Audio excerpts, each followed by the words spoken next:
females are actually very gentle. We're not meant to be hardcore masculine and tough and whatnot. We're actually quite fragile. We're delicate. We're like a flower. And yet we're quite harsh with each other. Stop with the harshness. You need to be more friendly to me. I'm delicate.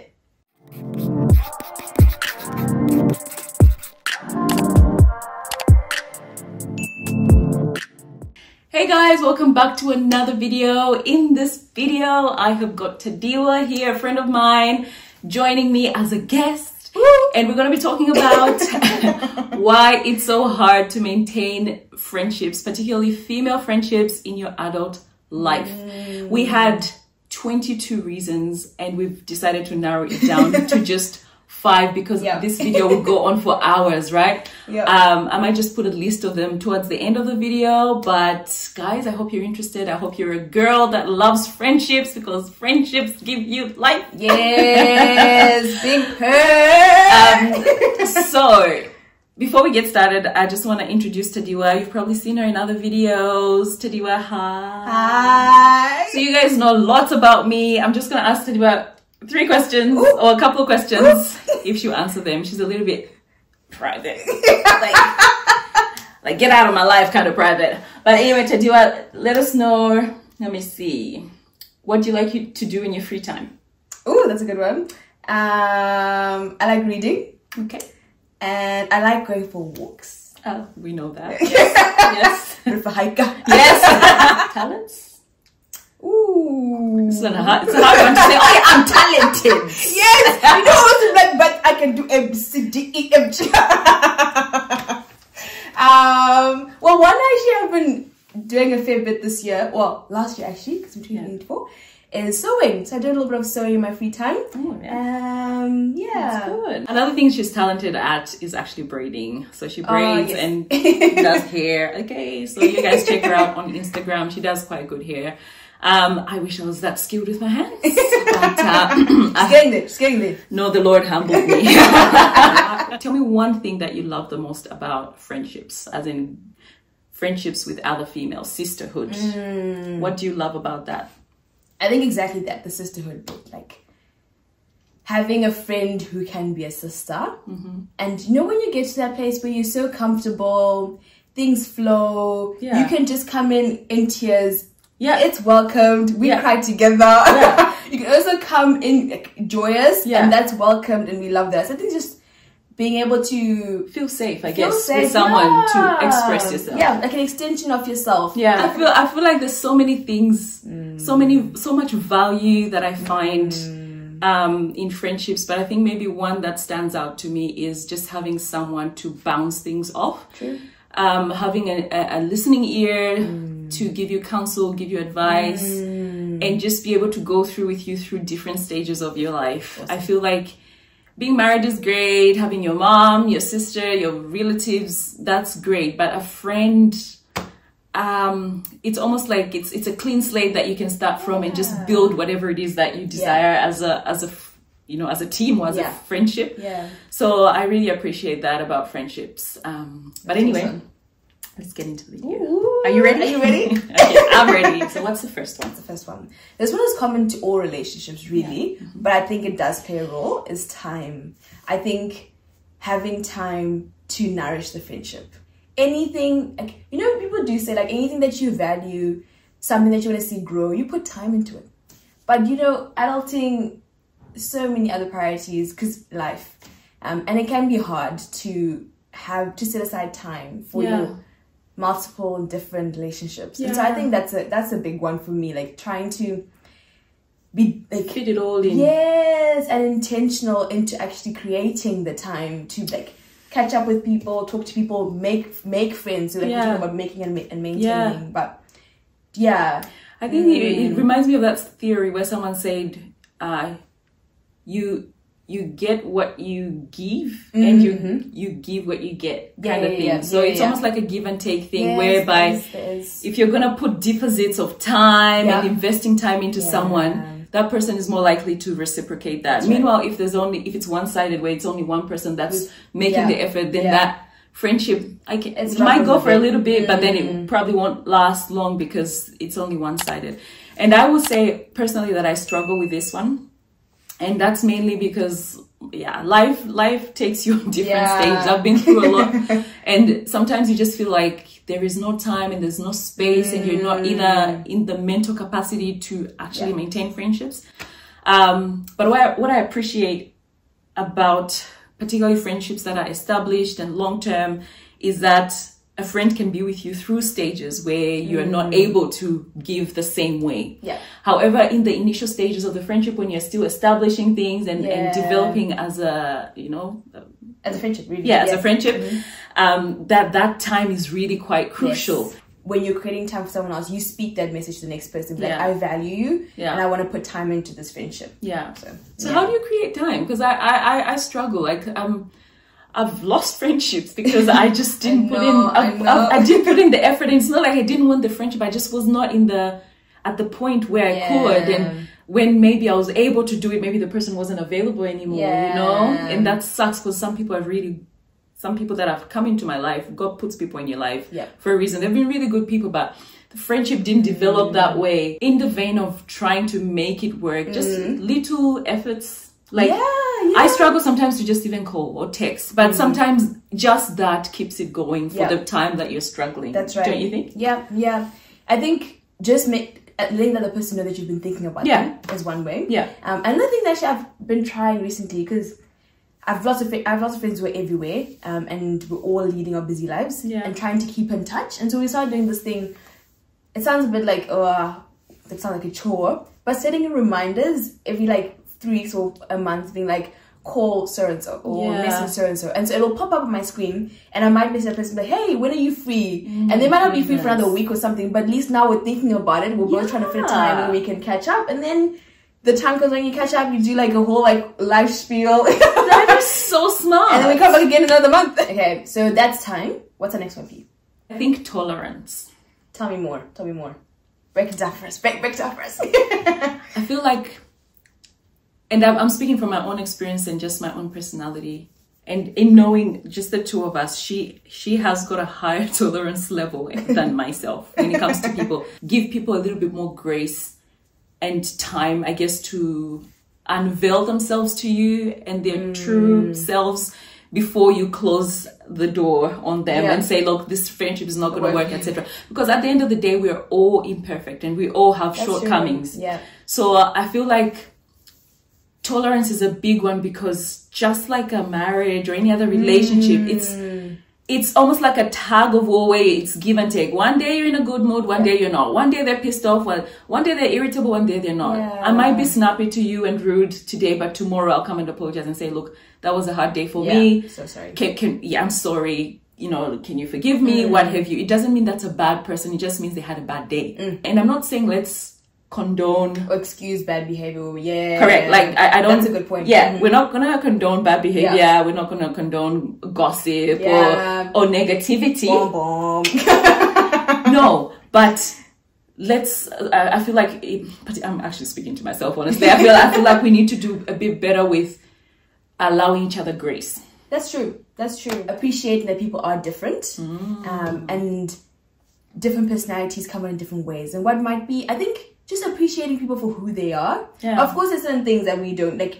If someone is sloppy or like more of an organic self, and you're a type A personality, you know there'll be some days when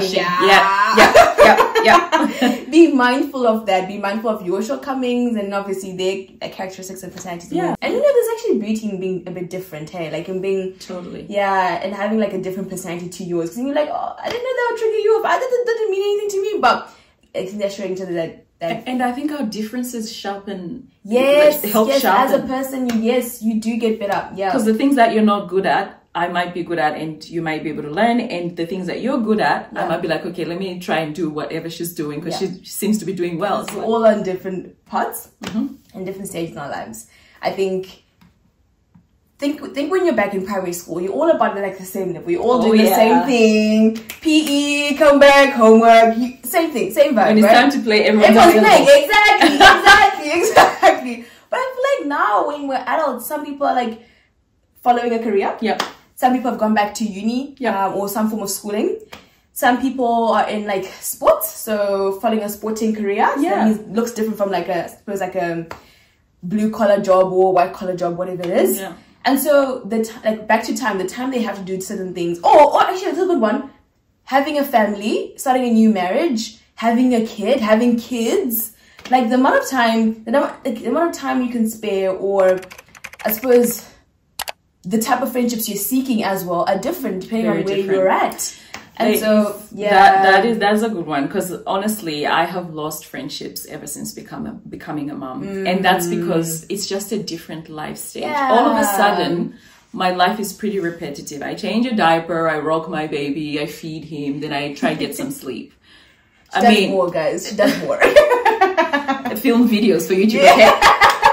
But before that, I was going to shows, I was going to work, I was doing this, I could go shopping, I could, you know, travel a bit more. So, I mean, certain friendships kind of just take a backseat because all of a sudden I'm engulfed in just baby stuff. But I feel like sometimes once friendships are established already prior to the life change, it can sort of still be carried on through the stage.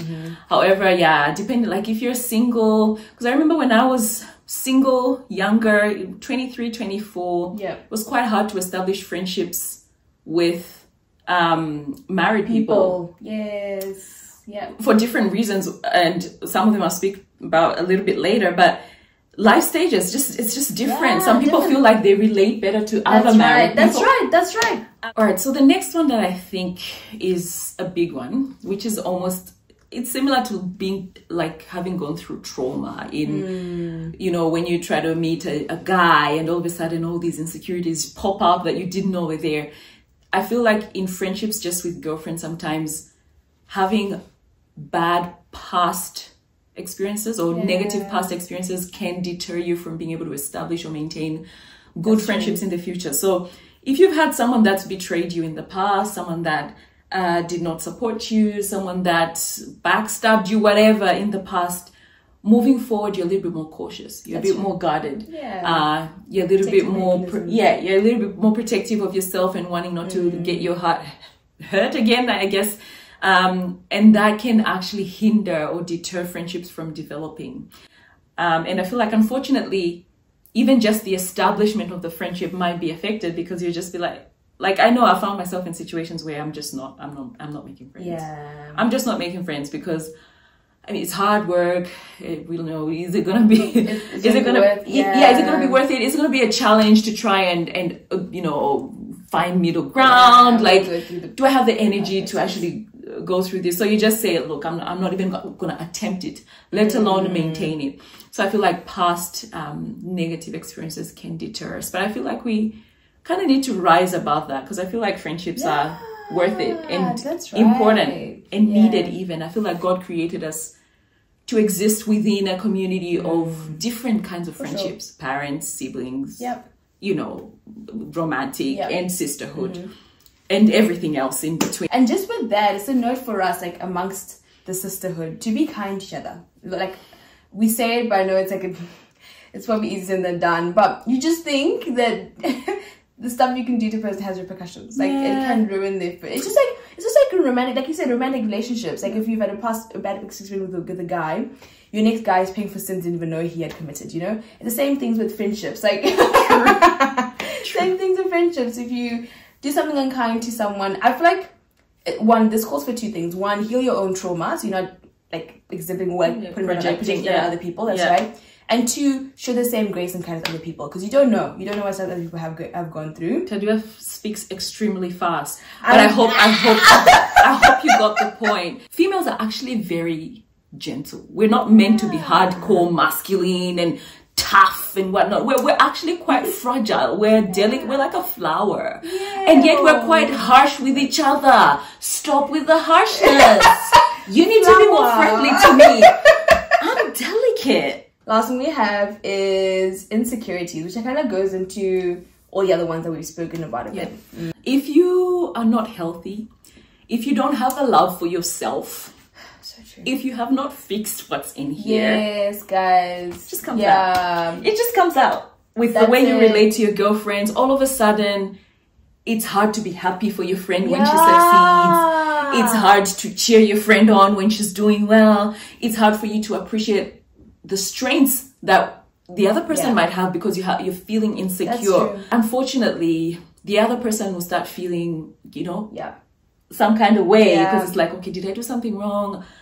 Was I boastful? Did I flaunt something to her, etc.? But it might just be that your insecurities are not allowing you to be happy for your friends, and being able to cheer your friends on in life is one of the main things when it comes to one of the main reasons we have friends, and we're friends to other people to, you know, cheer them on in life. I really like the point about healing ourselves, like doing the inner work, so you can show other people like the same kind of grace and kindness. If you're a bit more like kind to yourself and show grace to yourself, you heal your inner child, your inner traumas, and then you can then be able to like bless someone else. Like we're talking about, like encouraging them, and you're well within yourself. You're well within yourself, and actually offer them the trueness of yourself. Because once you're imprisoned by insecurity, you're not really able to operate within your full self, your full capacity.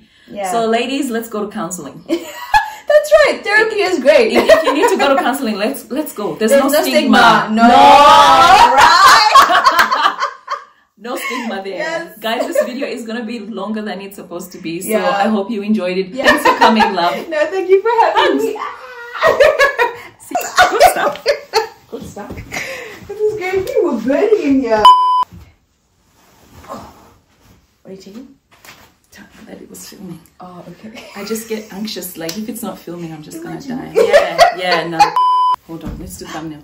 Oh, okay. You threw your thingy.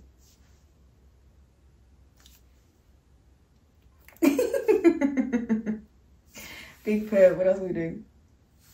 We need to get cozier. What else are we doing? Okay, you put your hands together. Don't hug me back. I'll hug you. Okay, your turn. Oh, sorry.